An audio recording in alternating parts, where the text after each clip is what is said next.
Alinda Lénager présente Patrick un Groslo.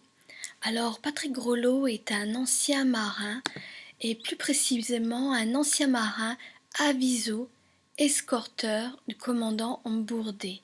Alors oui, lorsque je vais en dédicace, je fais vraiment toujours des rencontres exceptionnelles, des rencontres rares et c'est toujours un plaisir de, de- d'échanger, de faire la connaissance de personnes d'un autre milieu avec des connaissances et une expérience intéressante. En même temps, je vis des moments intenses que j'ai tout simplement envie de vous partager. Et pardonnez si je n'ai pas forcément eu les questions qu'il aurait fallu au départ, c'était vraiment imprévu et j'ai voulu immortaliser ce moment parce que cette journée a été formidable pour toutes les belles rencontres que j'ai faites et pour les dédicaces et pour mon ami qui était à mes côtés également en dédicace et dont vous retrouverez en vidéo, vous la reconnaîtrez. Voilà, un gros bisou, bye bye. Bonjour à tous, alors aujourd'hui j'ai envie de vous présenter au Cora de Forbach quelqu'un de particulier dont j'ai eu l'occasion de faire la connaissance. C'est le mari en même temps d'une auteure connue, Chris Groslo Brabant. Alors, vous, qui êtes-vous? Eh bien, je suis son mari, Voilà, légitime, d'accord, époux, d'accord. et je m'appelle Patrick. Patrick. Alors Patrick, ce qui m'a donné envie de faire une vidéo avec vous, c'est parce que j'ai vu votre insigne que vous aviez. Alors vous pouvez m'expliquer l'amicale des anciens marins, aviso escorteur, commandant Bourdet. Pourquoi? Eh bien, depuis que j'ai quitté la marine, il y a déjà un bon nombre d'années, j'avais à l'époque navigué sur l'aviso escorteur commandant Bourdet, qui était affecté à la pêche hauturière pour la sécurité, le contrôle, la légitimité des zones de pêche, ainsi que des mailles du filet pour les pêches de la morue au large de Terre-Neuve, Saint-Pierre-et-Miquelon, le Cap Faroel, c'est-à-dire la pointe sud du Groenland, et au large de l'Islande. Mais dis donc, vous en avez fait des choses et vous en avez vu des choses, non? Vous avez de quoi raconter. Oui, entre les aurores boréales, le soleil de minuit, nous avons navigué dans ces eaux-là, à l'extrême nord, le Cap Nord d'ailleurs, le point le plus septentrional de l'Europe, la mer Fest, où nous avons mouillé plusieurs fois. Et là aussi, nous avons navigué à des époques où il y avait le soleil de minuit. D'accord. Et donc pendant des années, vous étiez donc marin? J'étais marin à bord de l'aviso escorteur, qui avait une double mission, qui était en fait de la marine nationale, qui s'occupait de la surveillance des eaux internationales pendant la fameuse guerre froide, où nous surveillions donc avec nos radars, nos sonars, la navigation des bâtiments soviétiques.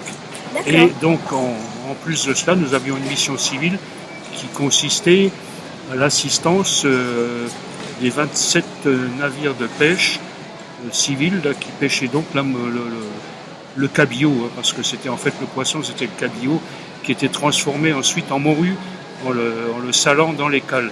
Donc il était pêché cabillaud et débarqué à Lorient, à Ville de Fécamp, sous l'appellation morue. Bah, c'est un peu de la bernatitude, non? Oui. Bah, du cabillaud qui devient de la morue, ça n'a rien à voir. Mais si, tout est là. C'est pas un poisson, la morue, qui vit dans l'océan. C'est un poisson de transformation. Une fois le cabillaud vidé, découpé en filets et salé, il est redistribué dans le commerce sous forme de filets secs, très salés. Et là, c'est l'appellation morue. D'accord, bon, on en apprend des choses. Donc vous étiez alors commandant?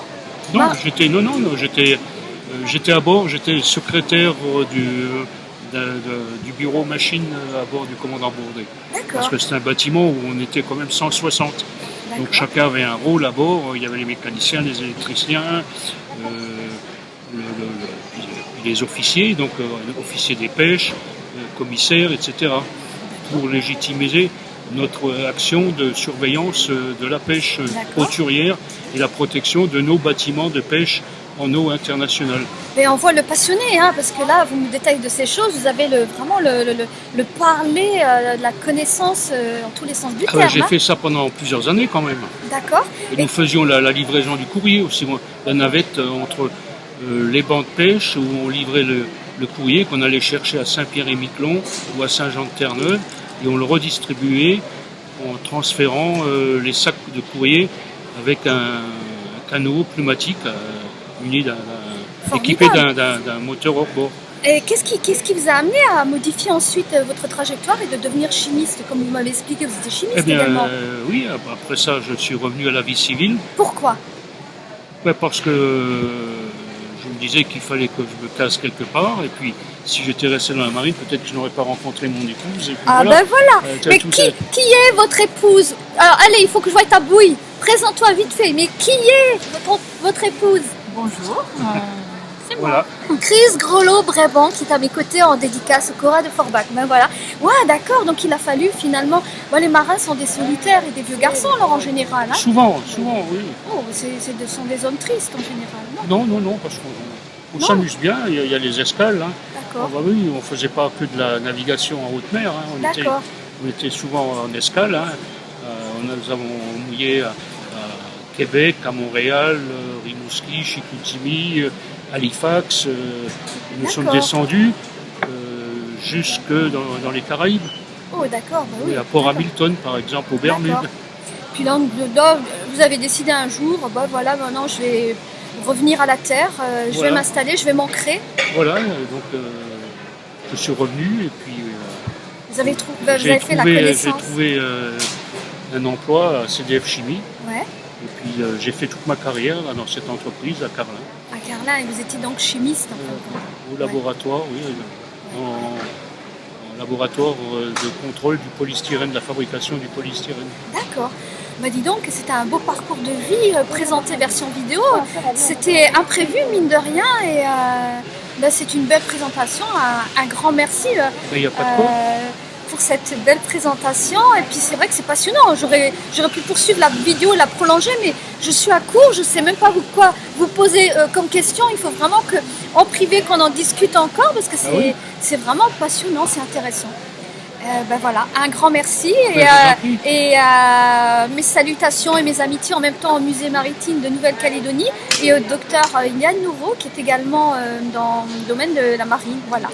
Merci. Et nous avons une réunion tous les ans. Les anciens de l'équipage du commandant Bourdet se réunissent tous les ans, se retrouvent dans une ville différente chaque année pendant 2-3 jours en mémoire de la navigation et de cette folle équipée qui était finalement un navire mythique de la marine nationale. Mais il y a ça dans le sang alors. Vous avez ça dans le sang, il y a quand même ce petit... il y a l'appel de la mer qui revient continuellement. Il n'y a pas le manque. Il y a le manque. Bien sûr, toujours. Mais vous êtes du coin ou vous étiez je suis mosellan, je suis de Boulay. Mais vous avez eu alors comment dire, le virus de la mer, pour quelle raison? C'est arrivé comme ça par hasard? Non, j'avais des amis qui étaient dans la marine, et puis tout petit déjà, j'allais au bord de mer, de la Méditerranée, et donc j'avais envie de voir ce qu'il y avait au-delà de l'horizon. Formidable. Et la marine, c'était le meilleur moyen, et puis la marine tient toujours ses promesses dans ce sens-là. D'accord. Bah, écoutez, un grand merci, et puis... au plaisir pour une prochaine vidéo plus approfondie de ce que vous avez fait comme parcours. C'est très intéressant.